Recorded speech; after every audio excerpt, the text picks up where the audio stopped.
జై Shriram. Welcome to Divyasri kitchen. ఈరోజు ఒక మంచి స్వీట్ తోడు వచ్చిననమాట. చేయడం చాలా ఈజీ, తొందరగా అయిపోతుంది అనమాట. పిల్లలు అడిగినప్పుడు ఇట్లా వెంటనే దోశలు వేసినంత ఈజీగా చేసేసుకోవచ్చు. అండ్ లేట్ చేయకుండా ఇది ఎలా చేసుకోవాలో చూపిస్తాను చూడండి. ఇక్కడైతే మనకి ఒక సగం చిప్ప పచ్చి కొబ్బరి అవసరం అనమాట. దానిపైన ఈ బ్లాక్ లేయర్ ఉంటుంది కదా, దాన్ని తీసేసేయాలి. అండ్ ఈ కొబ్బరిలో ఉన్న నీళ్ళు కూడా అవసరం అనమాట. ఆ నీళ్ళతోటి కుక్ చేయడం వల్ల ఇంకా టేస్ట్ చాలా బాగుంటుంది. అండ్ ఇట్లా మొత్తం పీల్ ఆఫ్ చేసుకున్న తర్వాత ముక్కలా కట్ చేసుకొని 2 ఇలాచీ వేసుకొని దీన్ని కొంచెం పేస్ట్ లాగా చేసేసుకోండి. ఎంత వీలైతే అంత మెత్తగా గ్రైండ్ చేసుకోండి.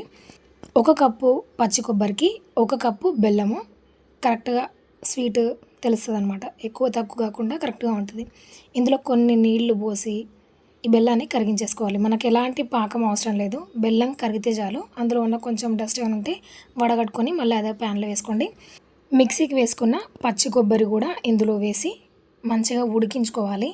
మనము ఇక్కడ నెయ్యి కూడా వాడాల్సిన పని లేదండి. చాలా అంటే చాలా టేస్టీగా ఉంటాయి అన్నమాట, నెయ్యి వాడకపోయినా కూడా. అండ్ ఈ పచ్చి కొబ్బరిలో నూనె కంటెంట్ ఉంటుంది కదా, కొబ్బరి నూనె కంటెంట్, దాంతో మంచిగా ఫ్రై అయిపోద్ది అనమాట. కొద్దిసేపు ఫ్రై అయిపోయిన తర్వాత చుట్టూ ఆయిల్ ఎట్లా రిలీజ్ అవుతుంది చూడండి. ఇలాగ ఫ్రై అయిపోయిన తర్వాత కొబ్బరి నీళ్ళు ఉన్నాయి కదా, వాటిని ఇక్కడ యాడ్ చేయండి. ఇంకా టేస్ట్ చాలా బాగుంటుంది.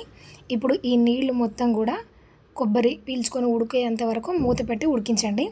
ఇది ఇలా ఉడుకుతున్నప్పుడు మనము పైన ఈ లేయర్ ఉంది కదా, పిండి లేయర్, దాన్ని ప్రిపేర్ చేసుకుందాము. నేను ఒక బౌల్ తీసుకున్నా, దాంట్లో 1 కప్పు మైదా పిండి తీసుకున్నా. మీకు నచ్చితే మీరు గోధుమ పిండి కూడా తీసుకోవచ్చు. చిటికెడు ఉప్పు అండ్ పావు చెంచా బేకింగ్ పౌడర్. ఈ బేకింగ్ పౌడర్ ఎందుకు తీసుకుంటున్నానంటే మనకి దోశల్లాగా గుల్లగా వస్తాయి అన్నమాట. లేదంటే మనము స్ప్రింగ్ రోల్స్ చేస్తాం కదా, వాటికి ఉండే షీట్స్ ఎట్లా వస్తాయో అట్లా వస్తాయి అన్నమాట మనం బేకింగ్ పౌడర్ వాడకపోతే. మీకు బేకింగ్ పౌడర్ అవైలబుల్గా లేకపోతే వంట సోడా లేదంటే ఈనో కూడా కలుపుకోవచ్చు. ఇప్పుడు ఇందులో 1 కప్పు వరకు పాలు పోసి అండ్ కొన్ని నీళ్లు పోసి జారుగా, ఎక్కడ ఉండలు లేకుండా లిక్విడ్ అనేది ఇలా ఉండాలన్నమాట.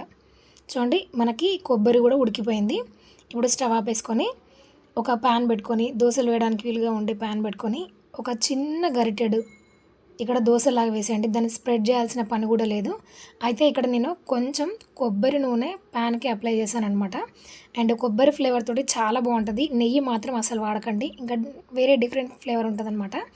కొబ్బరి నూనె ఉపయోగించి వండండి, చాలా బాగుంటుంది. అండ్ ఇలాగా స్టఫింగ్ పెట్టేసుకొని పైకెంచి ఈ చపాతీని ఇలాగా క్లోజ్ చేసేసి 2 వైపులా లో ఫ్లేమ్లో మంచి కలర్ వచ్చేంత వరకు ఫ్రై చేసుకోండి. అసలు టేస్ట్ మాత్రం మామూలుగా ఉండదు. ఒకసారి ఖచ్చితంగా ట్రై చేసి చూడండి. అండ్ బేకింగ్ పౌడర్ ఖచ్చితంగా, అది లేదంటే ఈనో లేదంటే వంట సోడా. అండ్ ఇది ఒక్కొక్కటిగా వేయాలంటే టైం పడుతుంది కాబట్టి ఒకేసారి ప్యాన్లో ఒక 4-5 కూడా వేసుకోవచ్చు అనమాట.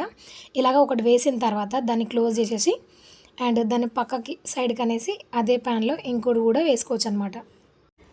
ఇలా నేను ఒకదాని తర్వాత ఒకటి ప్యాన్లో ఒక 5-6 వేసాను అనమాట. అండ్ ఖచ్చితంగా పిల్లలకైతే బాగా నచ్చుతుంది, పెద్దలకు కూడా నచ్చుతుంది. ఒకసారి ట్రై చేసి చూడండి. ట్రై చేసి ఎలా వచ్చిందో ఫీడ్బ్యాక్ ఇవ్వడం మాత్రం మర్చిపోవద్దు.